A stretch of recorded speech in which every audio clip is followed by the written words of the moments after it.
For years, I've been looking for a really compact, super telephoto lens that I can use with Panasonic cameras when I'm shooting video. So I was really interested when Panasonic brought out this new 1 to 500 millimeter lens that is very, very compact, but it's also extremely expensive. So we're gonna see if it's worth it, but also I'm just like you photographers, about like twice a month I'm out taking pictures, so we're also gonna see, is the 100 to 500 gonna be a compelling option for photographers as well? This is PetaPixel, I'm Jordan Drake, and we're gonna find out.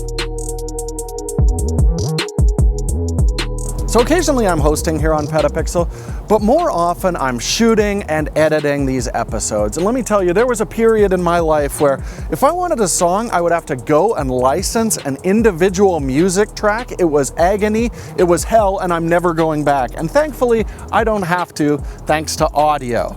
Now, audio has an expansive library of curated music made by actual living humans, real people creating art. Now, usually lifetime access to audio's music library is $500, which is actually really reasonable for what you get, but I can do way better for you. If you use coupon code PetaPixel199, you can get lifetime access to all this music for $199. It's an absolute screaming deal you should definitely take advantage of. So one more time, at checkout, use coupon code PetaPixel199, and thank you so much to Audio for sponsoring this episode. So why are we looking at this lens now? Because it was released back in the fall. Well, recently we released an episode where we went to Costa Rica shooting birds with a Micro Four Thirds system, and I really loved the experience of handheld filmmaking with really long lenses to capture birds and details without dragging out a tripod. And I'm hoping that I can get a similar experience using a full frame camera, specifically the Panasonic S series bodies. Today I've got an S1R2. But the other thing is, I'm hosting an episode because Chris is off doing something amazing that I can't talk about yet, but we'll be able to talk about at the end of the month. So Levi volunteered to help me shoot a video where I can really find out, is this a lens that's going to find itself in my camera bag? Now, it's a beautiful day out here, but it is still Canadian winter, so all the wildlife has flown away, or it's asleep, or it's dead. So I did take this lens out to the Calgary Zoo to, yes, it's cheating, but get a few quick wildlife tests with the lens.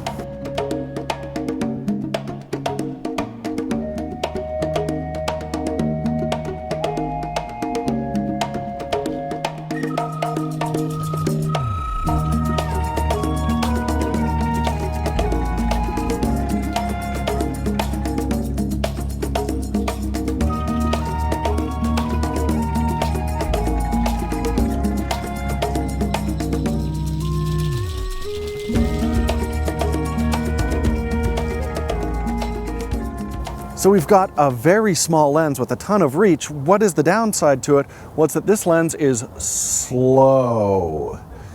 It is f5 to f7.1 at the long end.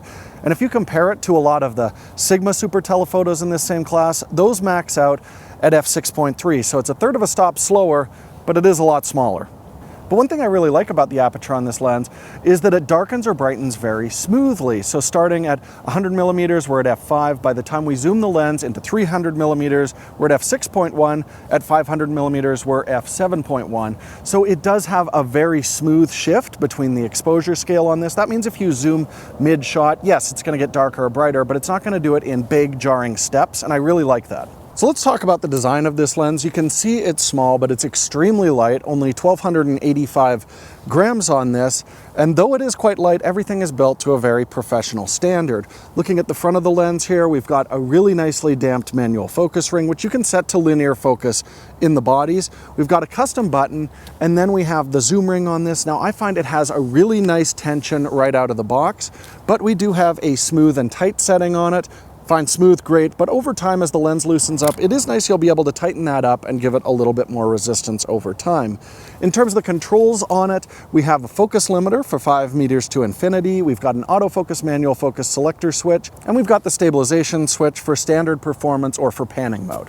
There's one other switch here that we first saw on some of the Micro Four Thirds telephotos, that's called zoom limit. And what's important to understand about this lens is it can accept teleconverters, but remember, if you put a 2x teleconverter on, you're now shooting at the telephoto at f14. It's going to get very dark. But if you apply one of those teleconverters, then when you zoom all the way back, the rear element of the lens could actually butt up against the teleconverter. So you need to switch this to on so that that doesn't happen, whether you're using a 1.4 or a 2x teleconverter. And if you're not using teleconverters, make sure you don't touch this switch or you're going to lose the wide angle. Now I love that unlike a lot of super telephotos, at the front of this lens we've got an 82mm filter thread, which means it's very easy to find some ND filters for doing video work with this. The hood is really well designed with a push button to lock and unlock, feels very solid. And I love that Panasonic includes an easily removable tripod collar that also is cut out for Arca Swiss dovetails, so you can easily use it on a tripod without a separate quick release plate. Overall, everything on this lens feels very professionally built, and obviously this is weather sealed. Now for me, the standout feature of this lens is that it is optically stabilized, and if you use it on a Lumix body, that unlocks their dual 2 stabilization mode. And I found consistently when I'm using Panasonic lenses on Panasonic bodies, I get better stabilization than using Leica or Sigma lenses that are also equipped with OIS.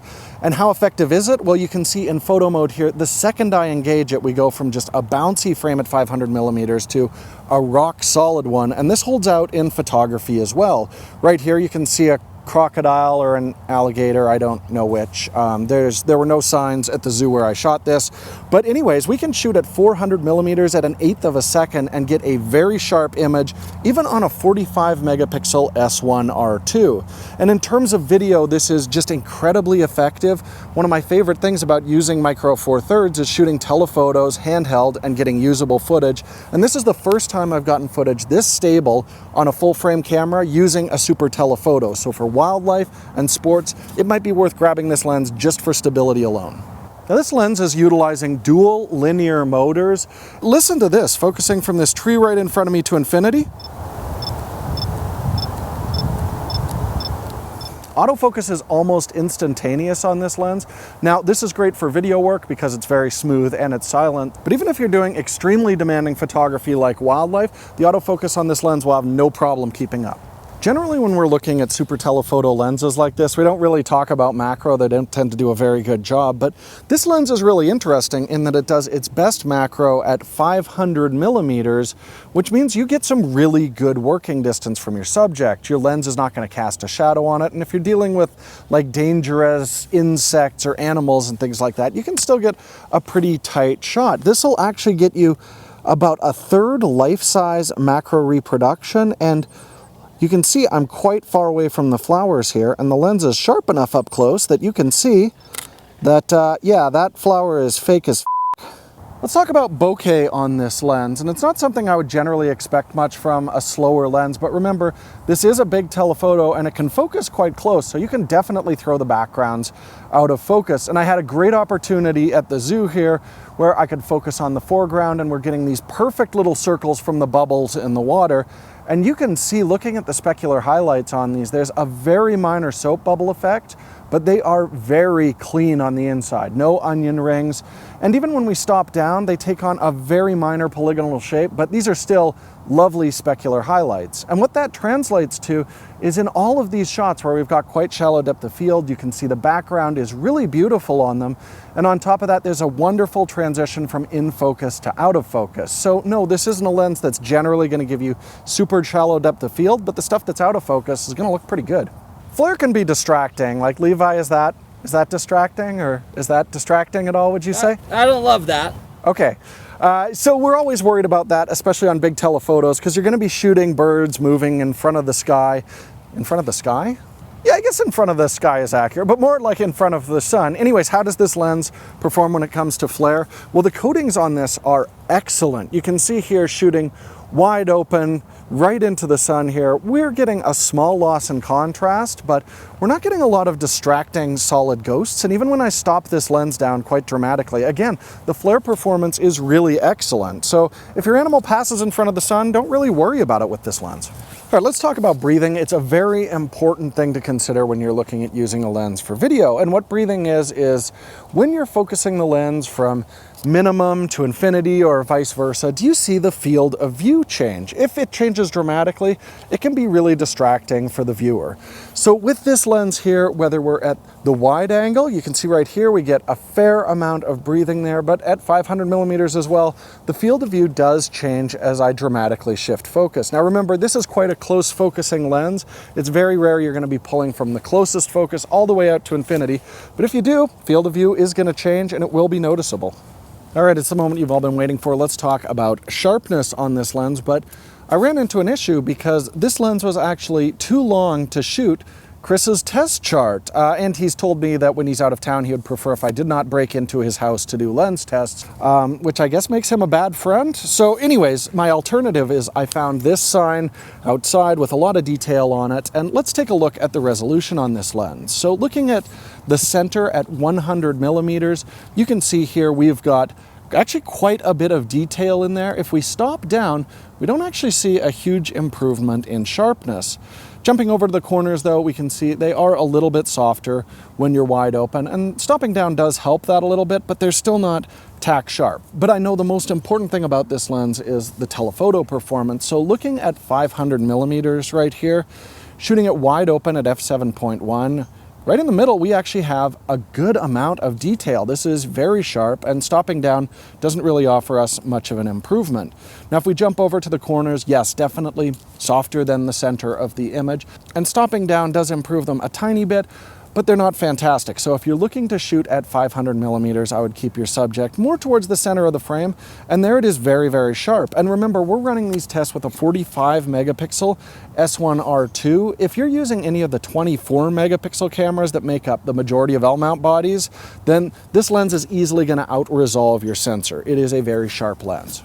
So I've had quite a bit of time with the Panasonic 100 to 500, and it does definitely fill a hole in the L-mount lens lineup. If you are looking for a compact lens with quite a bit of reach and absolutely fantastic stabilization for hand holding for video, then this lens really does the trick. The big thing is, yes, it is very dark. I found constantly when I was shooting, even outdoors with the sun out, I was shooting at 1600, 3200 ISO in order to get usable shutter speeds to really freeze my action. But again, that's not going to be a huge issue if you're shooting video. In terms of competition for this lens, I really see two options, and they're both from Sigma. First, the 100 to 400 millimeter, which is a similar size and weight to this lens. It is quite a bit shorter though at 400 millimeters, but it's a brighter lens. At the telephoto, it's at 6.3 as opposed to f7.1 on this. But that is an older optic, and that means the autofocus and especially the stabilization are nowhere near as effective as what we have here. As well, there's the 150 to 600 millimeter, again, 6.3 at the long end, so it'll be a brighter lens, but that is dramatically bigger. I mean, the Panasonic is just a little over half the weight of that, and it's much smaller as well. So if you're looking for a small travel lens, I do think this makes more sense. And again, I found the autofocus and stabilization more effective on the 100 to 500. But the big thing is, compared to both of those lenses, this is dramatically more expensive. At $2,100 right now, it is a big investment compared to some of those more affordable Sigmas. Both of those Sigma lenses are also very, very sharp. So I think photographers could definitely save some money and still get excellent results with them. But if you find yourself shooting video fairly regularly, the advantages of the Panasonic will be evident, and I do think they're worth the extra premium. So I hope you found this look at the Panasonic 100 to 500 millimeter useful, and I definitely want to know, do you think there's a place for this lens in the L-mount lineup? I would love to hear from you, and we're going to be talking about this on the PetaPixel podcast. You can watch it right here on the same YouTube channel, or you can listen to it on all of your favorite podcasting apps. Just search for the PetaPixel podcast. And if you're like, this video was amazing, it was so good, how can I possibly support these people? The best way is with a PetaPixel membership for only $3 a month or $30 a year. There are so many benefits, I'm not going to rattle them off. We just have to put them on screen, and you can see there's a lot of real benefits. And also, becoming a member helps us to do some really cool projects that fall outside of just doing regular camera and lens reviews. So thank you so much for watching. We will see you all again soon with more on PetaPixel, and Chris is going to be back then too.